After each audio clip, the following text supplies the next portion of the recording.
بسم اللہ الرحمن الرحیم۔ السلام علیکم دوستو، ابھی حالیہ ہی ہم نے مسجد اقصی کے حوالے سے ویڈیو اپلوڈ کی تھی جس میں آپ کو بتایا تھا کہ مسجد اقصی کی تعمیر اور مسجد کے حالات و واقعات کیا تھے۔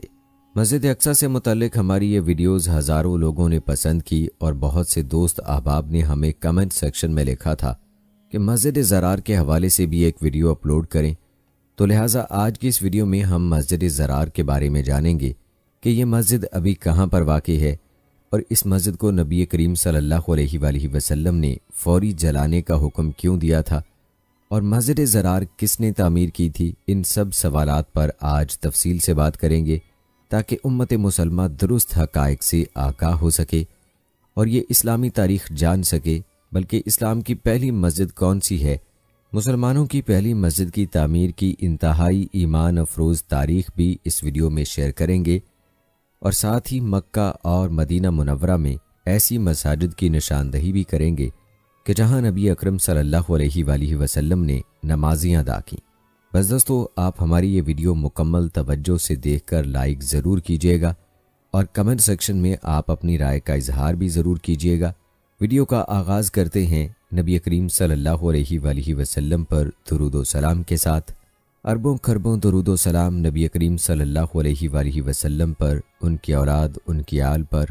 اللہ تعالیٰ مغفرت فرمائے آپ کی، میری، ساری امت کے مسلمانوں کی، آمین یا رب العالمین۔ دوستو، سب سے پہلے آپ کو مسجد زرار کے حوالے سے بتاتے ہیں کہ حقیقت میں مسجد تو اللہ تعالیٰ کی عبادت اور اعتکاف کرنے کے لیے بنائی جاتی ہے، مگر ایک عیسائی راہب ابو عامر کے کہنے پر دوسرے منافقوں نے سازش کے تحت ایک مسجد بنائی تھی جسے قرآن نے مسجد زرار کہا ہے۔ اس مسجد کے بنانے کا مقصد مسلمانوں کو نقصان پہنچانا تھا۔ مسجد کی آڑ میں منافق لوگ کفر کو مضبوط اور اسلام کو کمزور کرنا چاہتے تھے۔ اس کے علاوہ ایک مقصد یہ بھی تھا کہ مومنوں کے درمیان پھوٹ ڈال دی جائے، یہ مختلف گروہوں میں بٹ جائیں، کچھ ایک مسجد میں جائیں، کچھ دوسری میں، اور اس طرح ان کا آپس میں رابطہ کٹ جائے اور یہ آسانی سے منافقوں کی سازشوں کا شکار ہو سکے۔ ابو عامر راہب کی سازش کے مطابق اس مسجد کو مسلمانوں کے خلاف ایک سازشی اڈے کے طور پر استعمال کرنا تھا۔ مسجد زرار کا مکمل قصہ تفاسیر کی کتب میں یوں بیان ہوا ہے کہ رسول اللہ صلی اللہ علیہ وآلہ وسلم کے مدینہ منورہ تشریف لانے سے پہلے قبیلہ خزرج میں ایک شخص ابو عامر راہب کے نام سے مشہور تھا، اور یہ زمانہ جاہلیت میں نصرانی ہو گیا تھا اور راہبانہ زندگی اختیار کر لی تھی۔ مدینے کے آس پاس کے لوگ اس کے زہد اور درویشی کے بڑے معتقد ہو گئے تھے اور اس کی بڑی تعظیم و تکریم کرتے تھے اور اس کو اپنا رئیس اور سردار کہنے لگے تھے۔ حضور صلی اللہ علیہ وآلہ وسلم جب مدینہ منورہ تشریف لائے تو ابو عامر حاضر خدمت ہوا اور اسلام پر اعتراضات کیے۔ رسول اللہ صلی اللہ علیہ وآلہ وسلم نے اس کو جوابات دیے، مگر اس بد نصیب کا اطمینان نہ ہوا اور اس نے اخیر میں یہ کہا کہ ہم دونوں میں جو جھوٹا ہو وہ مردود اور احباب و اقارب سے دور ہو کر سفر میں مرے۔ حضور اقدس صلی اللہ علیہ وآلہ وسلم نے فرمایا آمین، یعنی خدا ایسا ہی کرے۔ اب چونکہ حضور صلی اللہ علیہ وآلہ وسلم کی رسالت کے سامنے اس کی ریاست کا چراغ مردہ اور بالکل گل ہو گیا، تو اس کو اپنی ریاست کے زائل ہونے کی وجہ سے حضور صلی اللہ علیہ وآلہ وسلم سے خاص عداوت اور حسد پیدا ہو گیا اور آپ کی مخالفت پر کمر بستہ ہو گیا۔ بہت ہاتھ پیر مارے مگر کچھ نہ چل سکی۔ جنگ بدر میں جب اسلام کو غلبہ نصیب ہوا تو اس حاسد ابو عامر کو تاب نہ رہی اور بھاگ کر مکہ پہنچا تاکہ کفار مکہ کو حضور صلی اللہ علیہ وآلہ وسلم کے مقابلے میں چڑھا کر لائے۔ چنانچہ مارکہ احد میں قریش کے ساتھ خود آیا اور احد کے میدان جنگ میں اسی نے وہ گڑھے کھدوائے تھے جن میں سے ایک میں گر کر نبی کریم صلی اللہ علیہ وآلہ وسلم زخمی ہوئے۔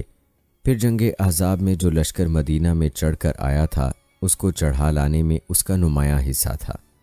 اس کے بعد جنگ حنین تک مارکہ میں کفار کے ساتھ ہو کر مسلمانوں سے لڑتا رہا، کیونکہ اس نے عہد کیا تھا کہ جو قوم بھی مسلمانوں کے ساتھ لڑے گی میں اس کے ساتھ ہو کر مسلمانوں سے لڑوں گا۔ بالآخر جنگ حنین میں جب کفار کو شکست ہوئی تو اس بدبخت ابو عامر نے محسوس کر لیا کہ اب عرب کی کوئی طاقت اسلام کو کچلنے میں کامیاب نہیں ہو سکتی، تو یہ عرب سے بھاگ کر ملک شام پہنچا جو اس وقت نصرانیوں کا مرکز تھا۔ وہیں ملک شام میں اپنے احباب و اقارب سے دور ہو کر تنہا غربت و بے کسی کی موت مرا، اور جو دعا اس نے مدینہ میں حضور اقدس صلی اللہ علیہ وآلہ وسلم کے مباحثے میں کی تھی کہ ہم دونوں میں جو جھوٹا ہو خدا اس کو وطن سے دور تنہا غربت اور بے کسی کی موت مارے، وہ اس کے سامنے آ گئی اور خود اپنی ہی دعا سے ذلیل و خوار ہو کر مرا۔ مگر اللہ پاک کی قدرت دیکھیے کہ اسی حاسد اور مفسد کے لڑکے حضرت حنظلہ رضی اللہ تعالی عنہ حضور اقدس صلی اللہ علیہ وآلہ وسلم کے ایسے سچے اور پکے صحابی تھے کہ جو جنگ احد میں کفار سے لڑتے ہوئے شہید ہوئے تھے، اور تاریخ اسلام میں جو غسیل ملائکہ کے نام سے مشہور ہوئے، جن کی لاش کو فرشتوں نے غسل دیا تھا۔ مگر باپ اپنی گمراہی پر قائم رہا اور جب تک زندہ رہا اسلام اور مسلمانوں کے خلاف برابر سازشوں میں لگا رہا۔ چنانچہ شام پہنچ کر اس نے شاہ روم کو اس پر آمادہ کرنے کی کوشش کی کہ وہ اپنے لشکر سے مدینہ پر چڑھائی کر دے اور مسلمانوں کو وہاں سے نکال دے، اور اس نے منافقین مدینہ کو جن کے ساتھ اس کا ساز باز تھا خط لکھا کہ میں کیسر روم سے مل کر ایک لشکر جرار محمد صلی اللہ علیہ وآلہ وسلم کے مقابلے میں لانے والا ہوں، جو چشمے زدر میں ان کے سارے منصوبے خاک میں ملا دے گا اور مسلمانوں کو بالکل پامال کر کے چھوڑے گا۔ مگر تم لوگوں کی کوئی اجتماعی طاقت ہونی چاہیے جو اس وقت کیسر کی مدد کرے۔ تم فی الحال ایک مکان مسجد کے نام سے مدینہ میں بناؤ اور یہ ظاہر کرو کہ ہم مسجد بنا رہے ہیں، تاکہ مسلمانوں کو شبہ نہ ہو، جہاں نماز کے بہانے سے جمع ہو کر اسلام کے خلاف ہر قسم کی سازشی مشورے ہو سکیں، اور میرا قاصد تم کو میرے خطوط وغیرہ وہیں پہنچا دیا کرے، اور میں بذات خود مدینہ آؤں تو وہی میرے ٹھہرنے اور ملنے کی جگہ ہو۔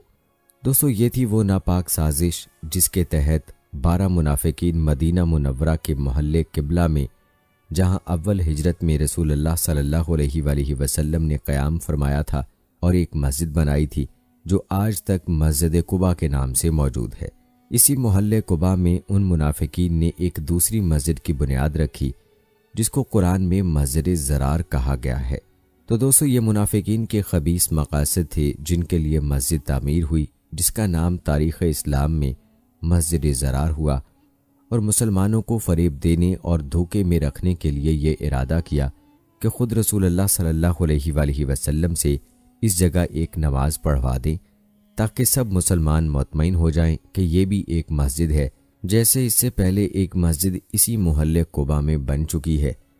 چنانچہ ایک وفد رسول اللہ صلی اللہ علیہ وآلہ وسلم کی خدمت میں حاضر ہوا اور عرض کیا کہ قباء کی موجودہ مسجد بہت سے لوگوں سے دور ہے، ضعیف اور بیمار آدمیوں کو وہاں تک پہنچنا مشکل ہے، اور بارش اور سردی میں بالخصوص کمزوروں کو مسجد قباء تک جانا دشوار ہوتا ہے۔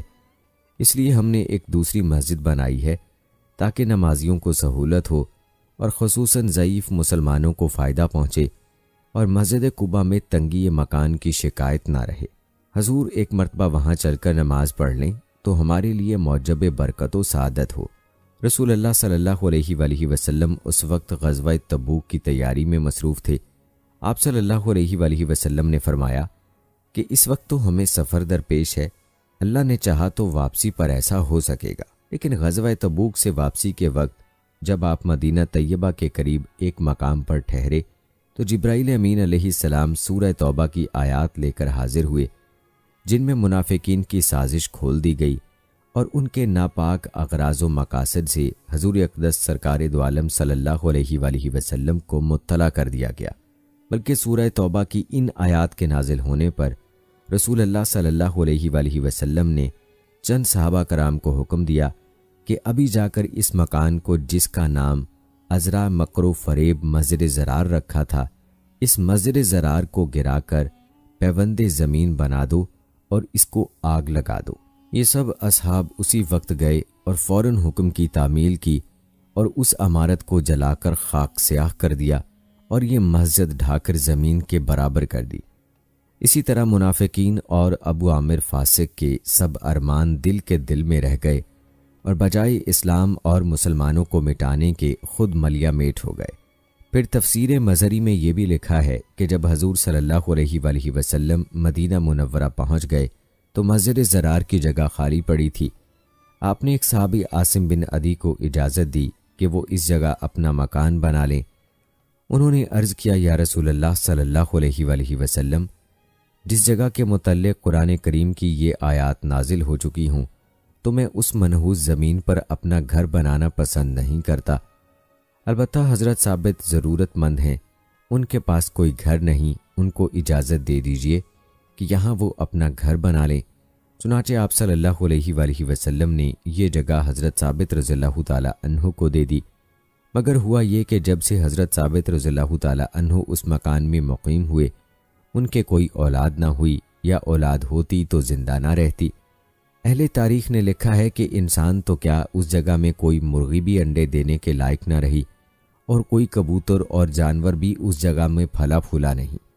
چنانچہ اس کے بعد سے یہ جگہ آج تک قباء میں ویران پڑی ہے، اور اس منہدم کی ہوئی مسجد کا لقب مسجد ضرار مشہور ہوا کہ جو مسلمانوں کے ضرر پہنچانے کے لیے بنائی گئی تھی۔ دوستو، مسجد ضرار کی تعمیر کے مقاصد بھی آپ کے ساتھ شیئر کرتا ہوں۔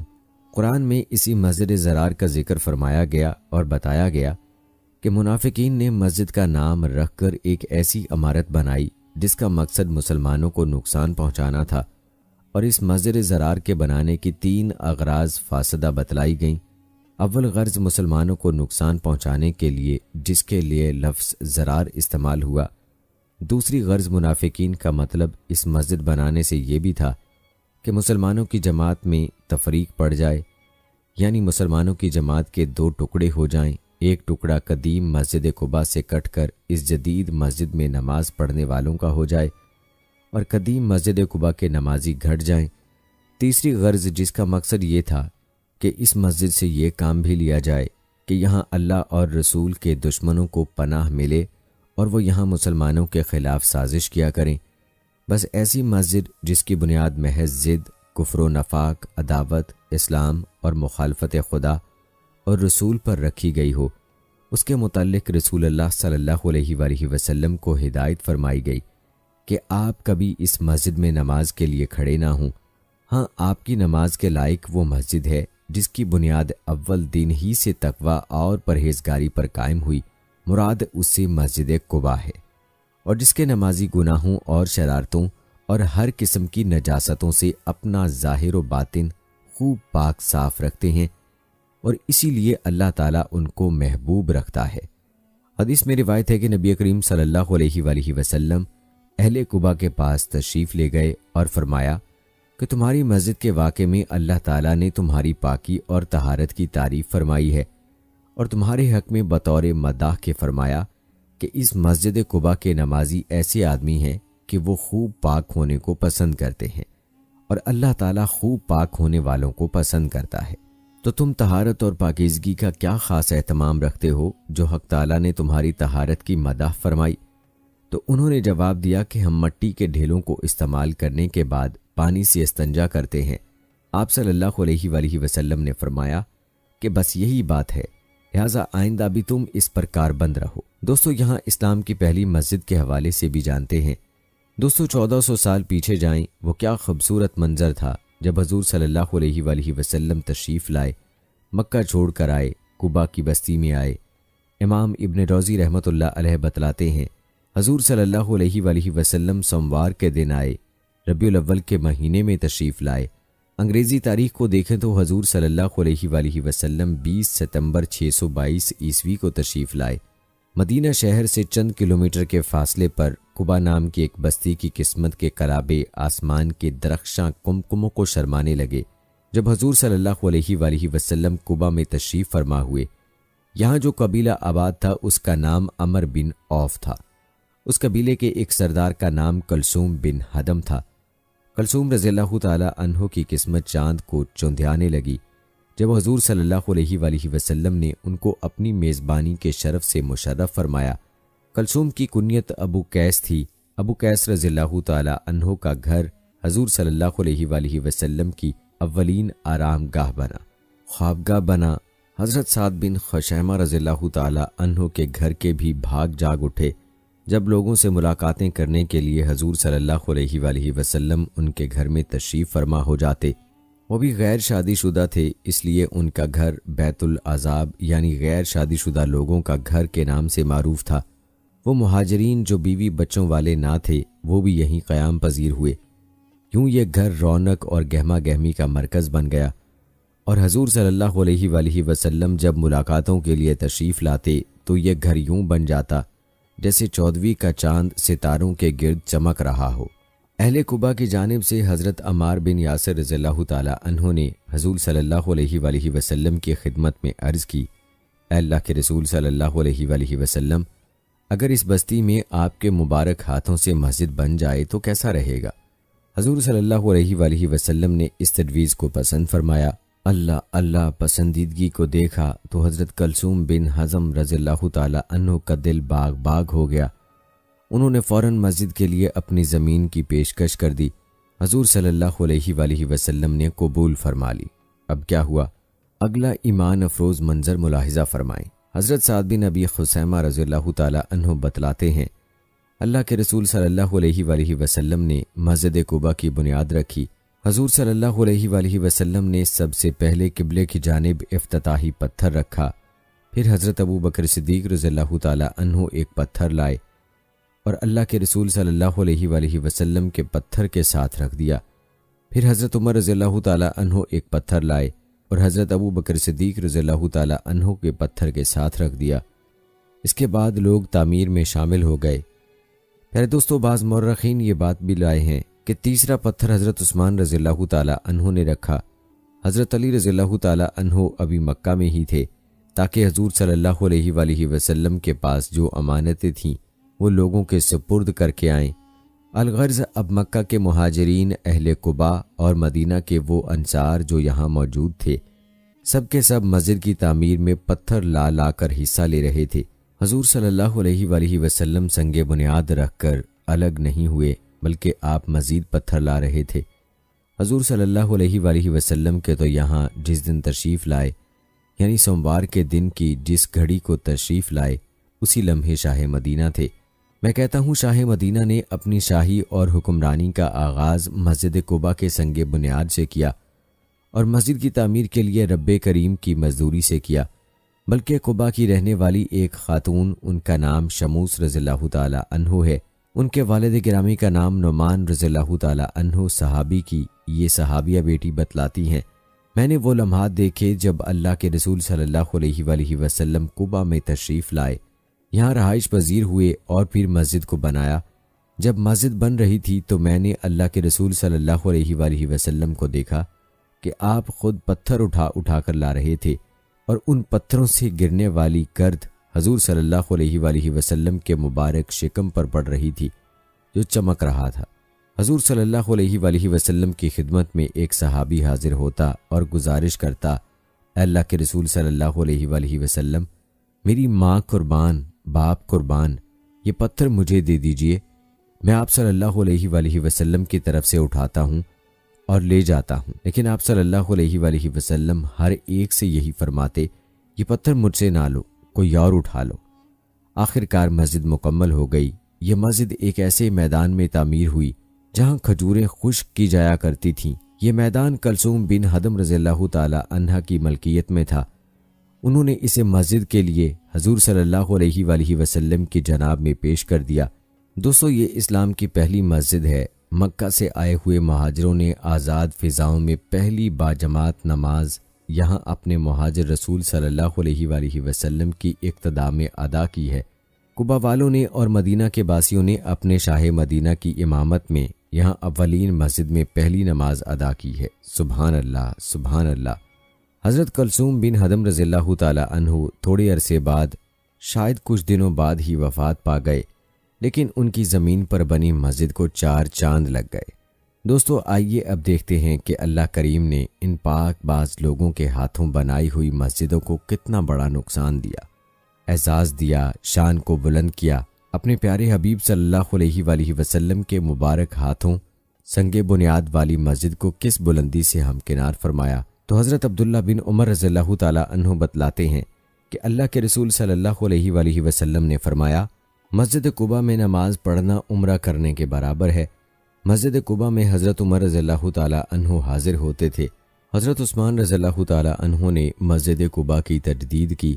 حضرت عمر بن عبدالعزیز رحمۃ اللہ علیہ نے اسے نئے سرے سے بنوایا اور اب خادم الحرمین الشریفین فہد بن عبدالعزیز نے اسے وسعت کے ساتھ انتہائی خوبصورت بنایا۔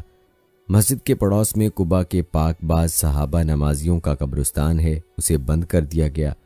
مسجد کے بلند فرش سے دیکھیں تو یہ قبرستان نظر آتا ہے۔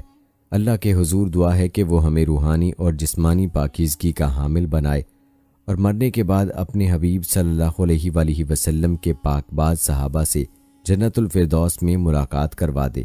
بلکہ دوستو، رسول اکرم صلی اللہ علیہ وآلہ وسلم سے منسوب مکہ اور مدینہ میں واقع سب سے پہلی مساجد کے حوالے سے آپ کو آگاہ کرتے ہیں۔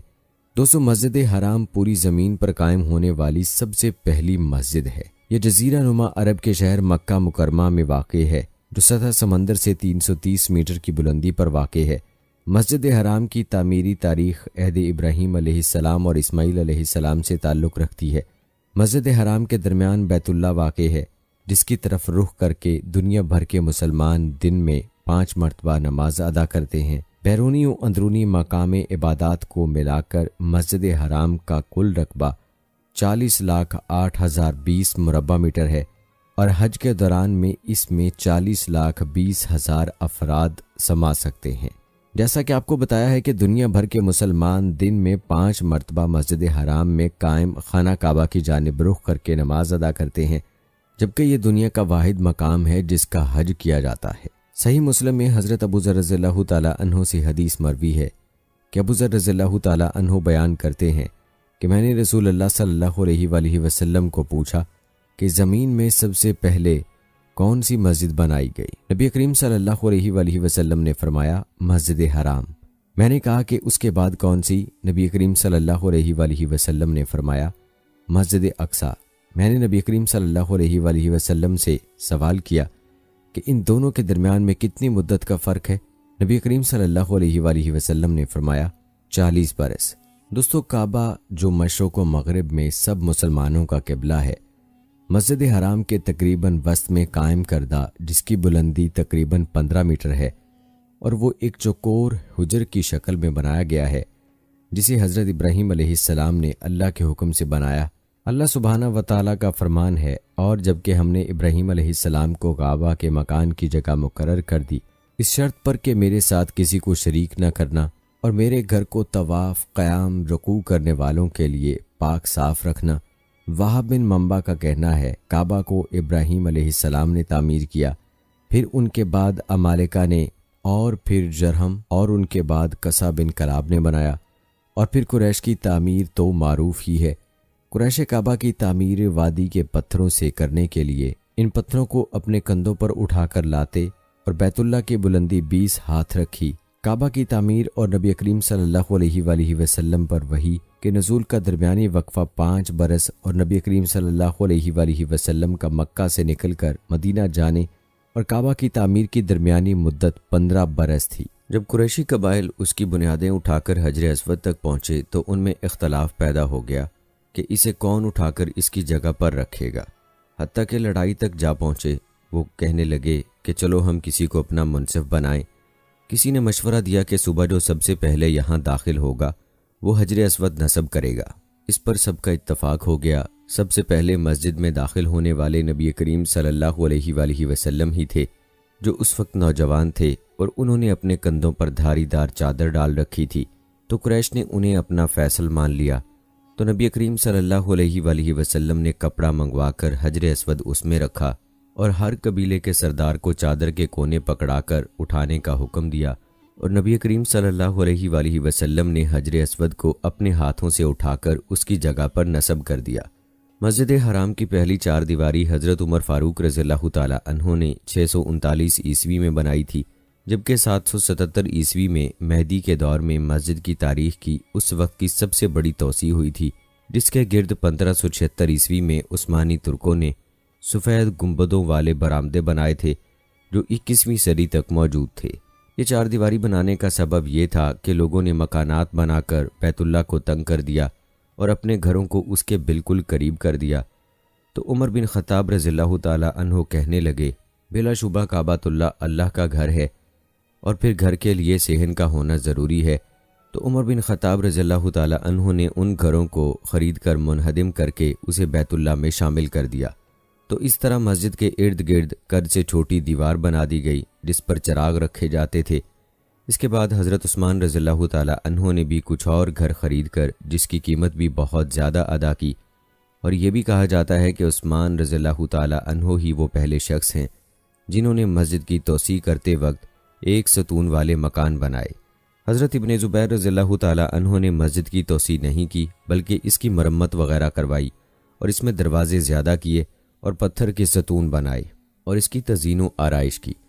عبد الملک بن مروان نے مسجد کی 4 دیواری اونچی کروائی اور سمندر کے راستے مصر سے ستون جدہ بھیجے اور جدہ سے اسے ریڑھی پر رکھ کر مکہ مکرمہ پہنچایا، اور حجاج بن یوسف کو حکم دیا کہ وہ اسے وہاں لگائے۔ جب ولید بن عبد الملک مسند پر بیٹھا تو اس نے کعبہ کی تزئین میں اضافہ کیا اور پرنالہ اور چھت میں کچھ تبدیلی کی، اور اسی طرح منصور اور اس کے بیٹے مہدی نے بھی مسجد کی تزئین و آرائش کی۔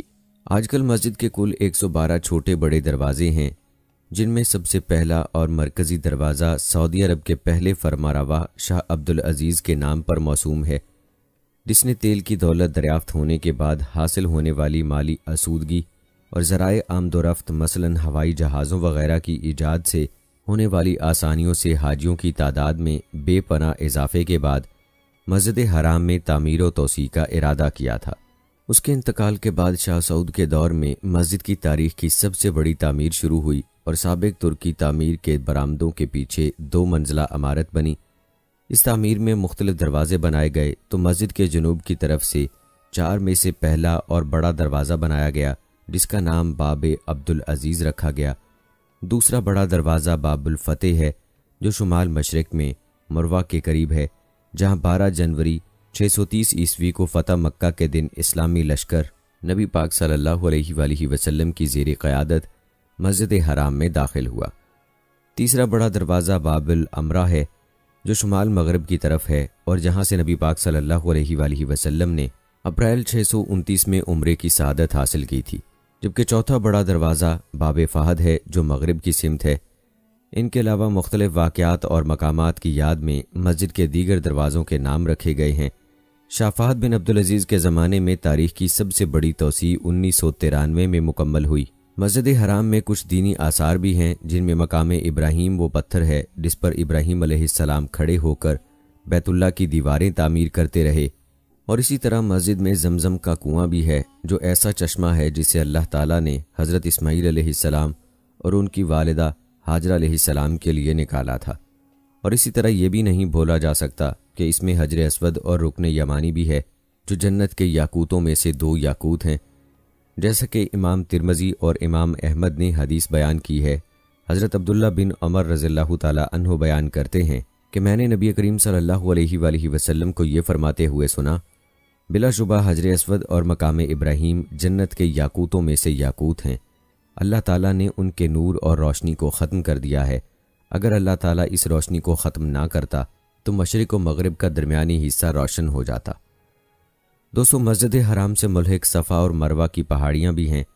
اللہ سبحانہ و تعالیٰ نے فرمایا، صفا اور مروہ اللہ تعالیٰ کی نشانیوں میں سے ہیں، اس لیے بیت اللہ کا حج و عمرہ کرنے والے پر ان کا طواف کر لینے میں بھی کوئی گناہ نہیں۔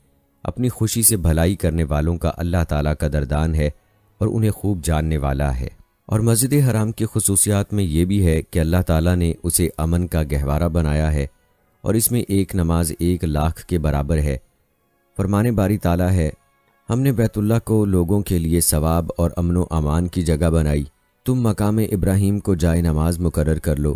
ہم نے ابراہیم اور اسماعیل علیہ السلام سے وعدہ لیا کہ تم میرے گھر کو طواف کرنے والوں اور رکوع و سجدہ کرنے والوں کے لیے پاک و صاف رکھو۔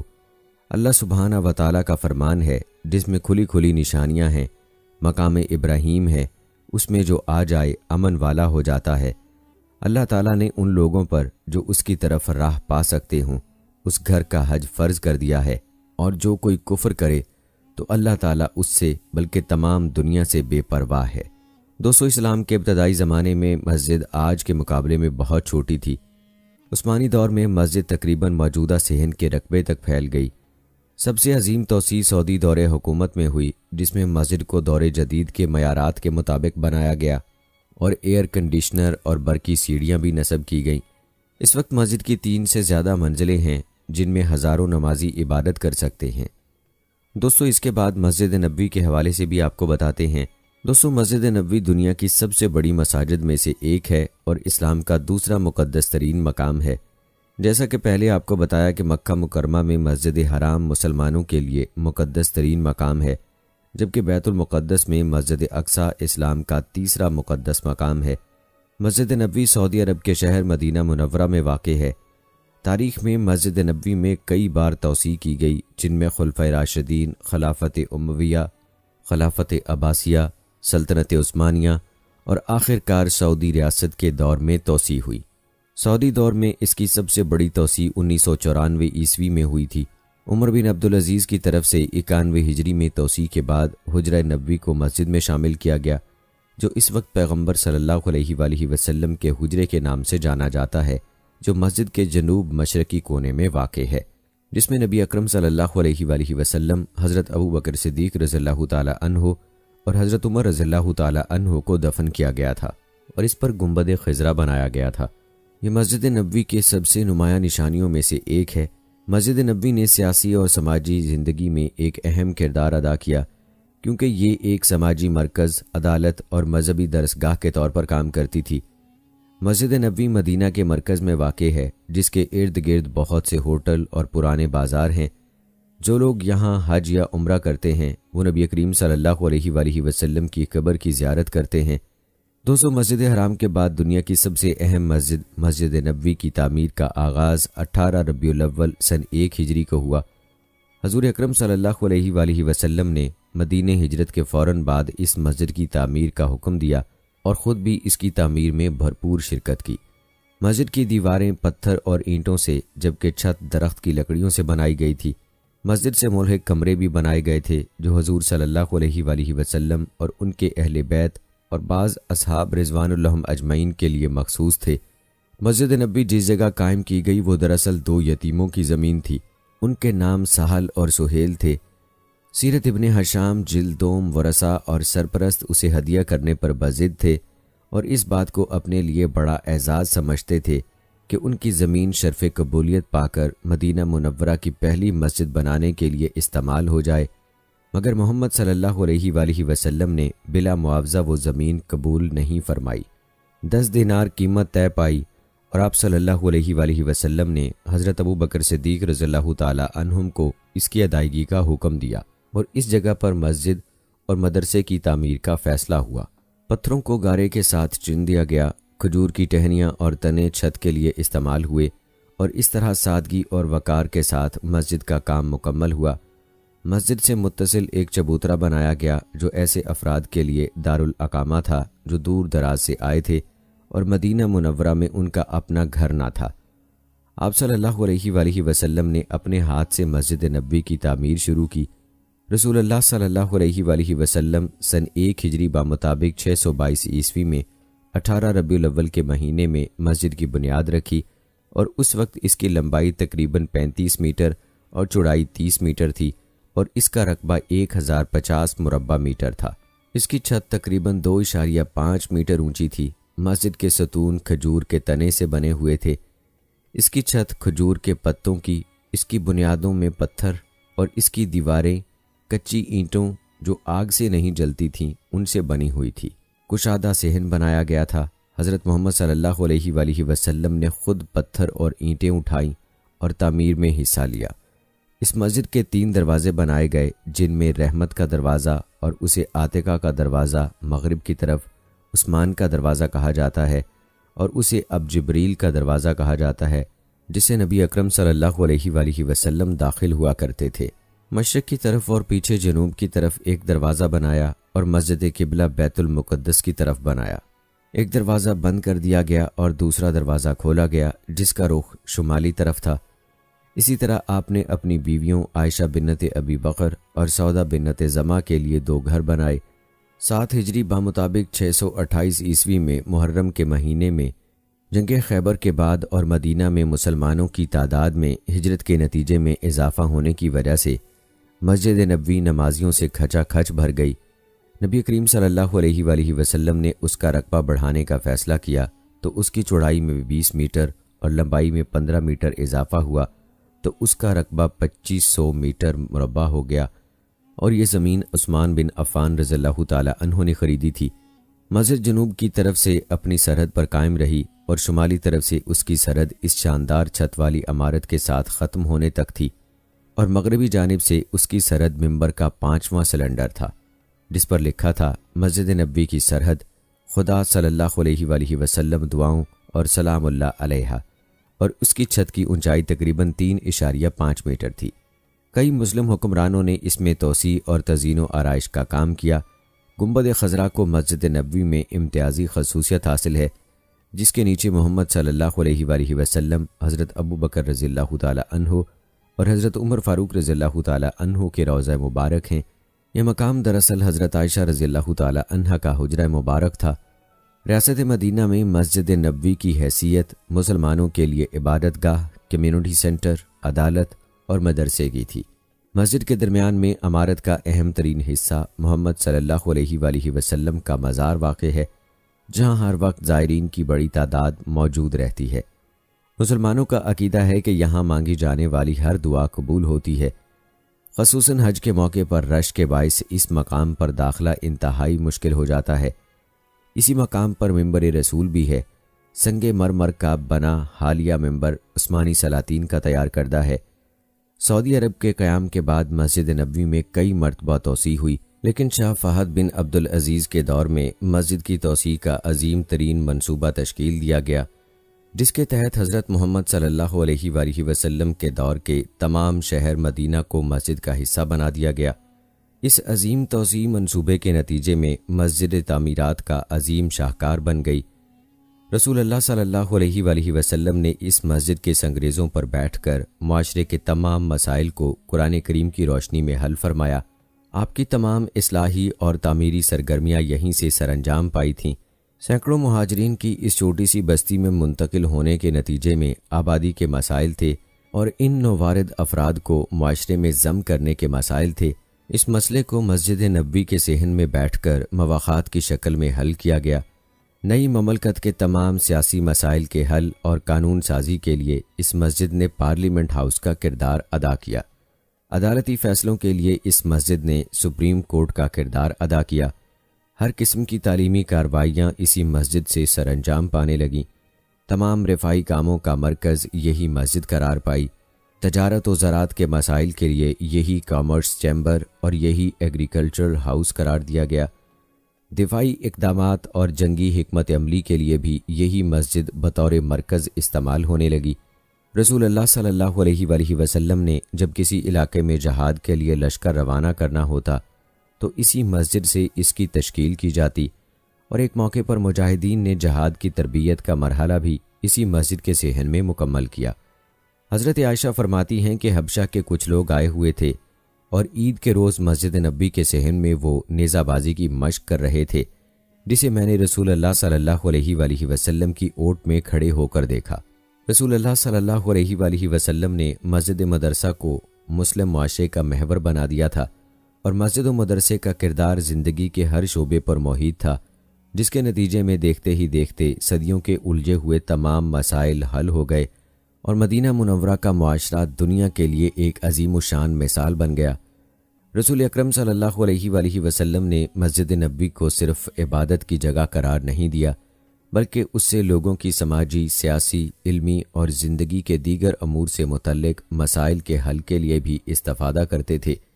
اسی لیے یہ مسجد مسلمانوں کے لیے انتہائی اہمیت کی حامل ہے۔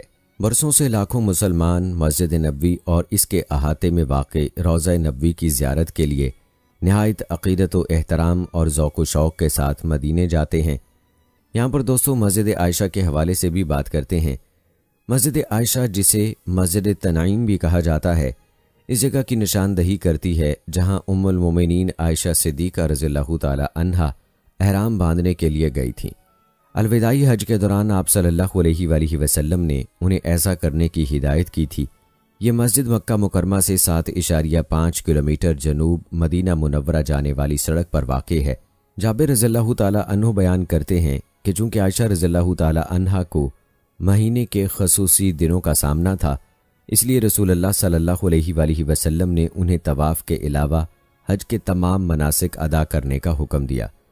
اس کے بعد عائشہ رضی اللہ تعالی عنہا نے اپنے خصوصی دن ختم ہونے کے بعد طواف کیا۔ عائشہ رضی اللہ تعالی عنہا نے عرض کیا، یا رسول اللہ صلی اللہ علیہ وآلہ وسلم، جب آپ نے حج اور عمرہ کیا میں نے صرف حج کیا ہے۔ پھر رسول اللہ صلی اللہ علیہ وآلہ وسلم نے ان کے بھائی عبد الرحمن رضی اللہ تعالی عنہ کو حکم دیا کہ وہ انہیں تنعیم لے جائیں، اور یہیں سے انہوں نے ذی الحجہ کے مہینے میں حج کے بعد عمرہ کیا۔ مسجد عائشہ حرم کے تمام میقات میں سب سے قریب ہے۔ مکہ مکرمہ کا وہ علاقہ جس کے اندر بعض حلال چیزوں کو دوسری جگہوں پر حرام سمجھا جاتا ہے۔ مسجد قبلتین کے حوالے سے بھی دوستو جان لیجئے کہ جب مسلمانوں نے یروشلم کی طرف نماز پڑھنا چھوڑ دی اور مکہ مکرمہ کی طرف نماز پڑھنا شروع کی، حضور نبی کریم صلی اللہ علیہ وآلہ وسلم یہاں بیت المقدس کی طرف منہ کر کے نماز پڑھا رہے تھے کہ قبلے کی تبدیلی کا حکم نازل ہوا۔ 2 رکعتیں مکمل ہو چکی تھیں، ابھی تیسری رکعت شروع ہی کی تھی کہ وہی نازل ہو گئی، جس کا ترجمہ ہے، ہم آپ کے رخ انور کو بار بار آسمانوں کی جانب اٹھتا دیکھ رہے ہیں، لہٰذا ہم آپ کا منہ اسی قبلے کی جانب پھیر دیتے ہیں جو آپ کو پسند ہے۔ آپ اپنا منہ مسجد حرام یعنی کعبہ کی جانب پھیر لیجئے، اور جہاں کہیں بھی ہوں اپنا رخ مسجد حرام کی طرف کر لیا کریں۔ بیت المقدس مدینے کے شمال میں ہے، جبکہ کعبۃ اللہ جنوب میں واقع ہے۔ چنانچہ حکم ملتے ہی آپ صلی اللہ علیہ وآلہ وسلم جنوب کی جانب چلے گئے، اور صحابہ کرام رضوان اللہ مجمعین نے بھی اپنا رخ تبدیل کر لیا۔ قبیلہ بنو سلمہ کی جس مسجد میں یہ واقعہ پیش آیا وہ مسجد قبلتین کے نام سے مشہور ہے، یعنی 2 قبلوں والی مسجد۔ یہ مسجد مدینہ منورہ کے شمال مغرب میں مسجد نبوی صلی اللہ علیہ وآلہ وسلم سے 3.5 کلومیٹر کے فاصلے پر وادی عقیق کے قریب واقع ہے۔ 1543 عیسوی میں عثمانی سلطان سلیمان اعظم نے اس کی تعمیر نو کروائی تھی۔ بعد ازاں سعودی دور میں شاہ فہد نے اسے ازسر نو تعمیر کروایا۔ مسجد کی اس نئی عمارت میں 2 منزلیں ہیں، مینار بھی 2 ہیں اور گنبد بھی 2 ہیں۔ اسی طرح سے محراب بھی 2 ہیں، ایک شمال میں بیت المقدس کی جانب، دوسری جنوب میں مکہ مکرمہ کی جانب۔ مسجد کا مجموعی رقبہ 3920 مربع میٹر ہے۔ دوستو، حرم نبوی صلی اللہ علیہ وآلہ وسلم کے قریب واقع مسجد جہاں حضور اقدس صلی اللہ علیہ وآلہ وسلم عیدین کی نماز پڑھا کرتے تھے، اس کو مسجد مصلی بھی کہتے ہیں۔ حضور صلی اللہ علیہ وآلہ وسلم نے وہاں نماز استسقاء پڑھائی تھی۔ اسی وقت بادل نمودار ہو کر بارش، اس لیے یہ مسجد غمامہ یعنی بادل سے موسوم ہے۔ دوستو، مسجد جن مسجد حرام کی شمال کی جانب 3 کلومیٹر کی مسافت پر واقع تاریخ اسلام کی عظیم یادگار سمجھی جاتی ہے۔ کتب تاریخ میں اس کی شہرت کے اور بھی کئی واقعات ملتے ہیں، تاہم اس کی سب سے بڑی وجہ شہرت یہاں پر نبی اکرم صلی اللہ علیہ وآلہ وسلم کے ہاتھ پر جنات کی ایک جماعت کا قبول اسلام کا واقعہ ہے۔ دوستو، حضور نبی کریم صلی اللہ علیہ وآلہ وسلم نے ہجرت کے بعد قباء سے مدینہ منورہ تشریف لے جاتے ہوئے راستے میں بنو سالم بن عوف کے محلے میں نماز جمعہ ادا فرمائی۔ صحابہ کرام نے اس جگہ مسجد تعمیر کر دی، چنانچہ اسے مسجد جمعہ کہا جانے لگا۔ حضرت عمر بن عبدالعزیز رحمۃ اللہ علیہ نے اپنے دور گورنری میں اسے دوبارہ تعمیر کروایا۔ شاہ فہد کے دور میں مسجد کی نئی تعمیر اور توسیع ہوئی، چنانچہ اب اس کا رقبہ 1630 مربع میٹر ہے۔ بیک وقت 650 نمازی مسجد میں سما سکتے ہیں۔ اس مسجد میں ایک گنبد ہے جس کا قطر 12 میٹر ہے۔ اس کے علاوہ 4 چھوٹے کعبے بھی ہیں۔ اس کے مینار کی بلندی 25 میٹر ہے۔ مسجد جمعہ قباء سے 500 میٹر کے فاصلے پر واقع ہے۔ دوستو، مسجد رایا یا مسجد زباب سلا پہاڑ کے نزدیک شمال کی جانب زباب نامی ایک چھوٹی سی پہاڑی پر یہ مسجد اپنی قدیم شکل میں موجود ہے۔